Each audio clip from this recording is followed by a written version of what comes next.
This tutorial review will show you how to hide photos on Google Photos. So if you are using Google Photos to upload your photos and videos that you don't want to show anyone, in this case, you can hide them from your Google Photos. So first of all, launch your Google Photos and select the photo you want to hide. So note one thing, here is no direct option to hide photos or videos. So all you have to need is just archive the photo or video which one you want to hide.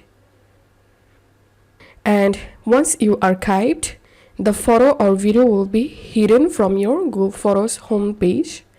And to find or see the hidden photos, tap on Library at the bottom right corner, tap on Archive, and here you'll get your hidden photos or videos. So that's the only way to hide photos or videos on Google Photo.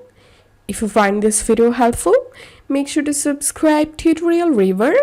See you in the next video.